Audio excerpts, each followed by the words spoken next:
Good morning student. अगर आप class 7th में पढ़ते हैं, कक्षा 7 में पढ़ते हैं, तो फिर आप इस चैनल को सब्सक्राइब करके कक्षा 7 की तैयारी आप जो है कि अच्छे से कर सकते हैं। सो स्टूडेंट, यहाँ पे कक्षा 7 अर्धवार्षिक परीक्षा 2022-23 का ये पेपर है और इसका आज हम जो है कि रिव्यू करने वाले हैं। कक्षा 7 का पेपर है, विषय इसका हिंदी है और इसका समय 2 घंटा 30 मिनट।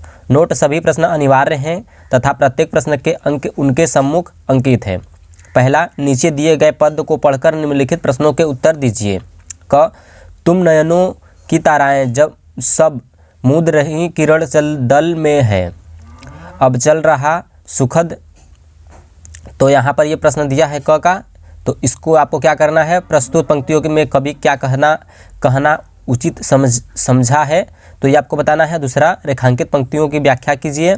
तीसरा, मल्यवांत का क्या शाब्दिक अर्थ है, तो मल्यवांत का क्या जो कि शाब्दिक अर्थ है वो आपको बताना है। और चौथा, उपयुक्त पद का संदर्भ सहित व्याख्या आपको जो कि करना है। और ख, उनके सिर, यहाँ पे ये भी दिया है तो इसको भी आप कर सकते हैं, उसका भी जो उसका करना था इसका भी आप कर सकते हैं। और यहाँ पे दूसरा दिया है, तो यहाँ पर एक और प्रश्न दिया है, डॉक्टर प्रभात का चेहरा। तो प्रश्न नंबर दूसरा में यहाँ पर स्टार्ट हो जाता है आपका। तो नीचे दिए गए प्रश्नों के उत्तर 150 शब्दों में दीजिए, यानी 150 शब्दों में आपको देना है इसके प्रश्न। तो प्रश्न नंबर पहला दिया है, डॉक्टर प्रभात का चेहरा किस दुखदाई स्मृति से काला सा होगा। तो ये आपका इसका उत्तर आपको देना था। और आगे चलते हैं प्रश्नों की तरफ अब हम। तो यहाँ पर अब है हमारा प्रश्न नंबर दूसरा, यरगेदा बालक श्री कृष्ण को किस प्रकार सुला रही है।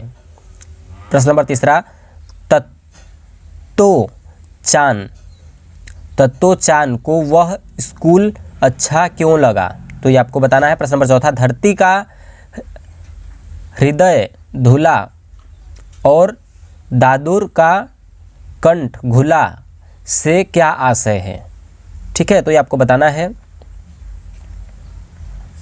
और प्रश्न नंबर पांचवा, लेखक ने साहस की कितनी श्रेणियां बताई है। तो लेखक ने साहस की कितनी श्रेणियां बताई है वो आपको बताना है। और तथा उनकी क्या विशेषताएं हैं, तो इसकी जो कि श्रेणियां बतानी है और उसकी विशेषताएं। प्रश्न नंबर तीसरा, निम्न में से किसी एक का सारांश अपने शब्दों में लिखिए। क, श्री रामचंद्र, और घ, महर्षि दीधीची, और प्रश्न नंबर ग, यहाँ पे दिया है सत्यवारी हरिश्चंद्र, तो सत्यवारी हरिश्चंद्र पर भी लिख सकते हैं। और घ, बालक ध्रुव, तो इस पर भी आप लिख सकते हैं। प्रश्न नंबर चौथा, निम्नलिखित में किसी 4 के वाक्य प्रयोग कीजिए। तो यहाँ पे इसके 4 के वाक्य प्रयोग आपको करने हैं। और यहाँ पे प्रश्न नंबर 5वां हो गया आपका, अपनी पाठ्य पुस्तक में से कोई एक 8 पंक्तियों की एक कविता लिखिए। तो अपनी पंक्तियों में से जो है कि 8 लाइन की कोई एक कविता लिखना है आपको, याद जो आपको होगा, जो प्रश्न पत्र में ना आया हो। ठीक है, तो यहाँ पे प्रश्न नंबर 6वां, निम्नलिखित शब्दों के पर्यायवाची शब्द लिखे। तो यहाँ पर इसका पर्यायवाची शब्द लिखना है। प्रश्न नंबर 7वां, यहाँ पे लिखा है भू लिखा है, नभ लिखा है, और पुष्प लिखा है, मधु लिखा है, बिजली लिखा है, तो आपको करना है। और यहाँ पे प्रश्न नंबर 7वां, निम्नलिखित शब्दों का तत्सम रूप लिखिए। कर्म, यद्यपि, यहाँ पे इसका तत्सम तद्भव आपको लिखना है। प्रश्न नंबर 8वां, निम्न में से किसी एक पर निबंध लिखिए। तो निम्न में से किसी एक पर आपको निबंध लिखना है। गाय पर, हमारा विद्यालय पर, हमारा राष्ट्र ध्वज, हमारी माँ, और आप लिख सकते हैं इतना पर। प्रश्न नंबर 9वां, निम्न के अर्थ बताइए। तो आपको इसका अर्थ बताना है, शब्द अर्थ है ये।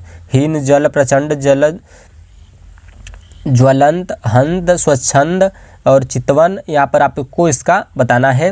और प्रश्न नंबर 10वां, अनिवार्य संस्कृत में कोई 4 लाइन पंक्ति का श्लोक लिखिए। तो आपको 4 लाइन पंक्ति का श्लोक लिखना है। अनिवार्य संस्कृत, आपके संस्कृत के खंड में लास्ट में अनिवार्य संस्कृत भी दिया रहता है, उसमें से आपको करना है। प्रश्न नंबर 11वां लास्टवा प्रश्न है, निम्न पर अनुवाद संस्कृत में कीजिए। तो यहाँ पर आपको इनमें अनुवाद संस्कृत में करना है। सो स्टूडेंट, आई होप कि आपको कक्षा 7 हिंदी का पेपर समझ में आ चुका होगा। अगर नहीं समझ में आता है तो आप हमें कमेंट में बोल सकते हैं, इस पर हम एक हल सहित वीडियो बना देंगे। तो चलिए स्टूडेंट, अब तक के लिए इतना ही, मिलते हैं आपको नेक्स्ट वीडियो में। Good bye.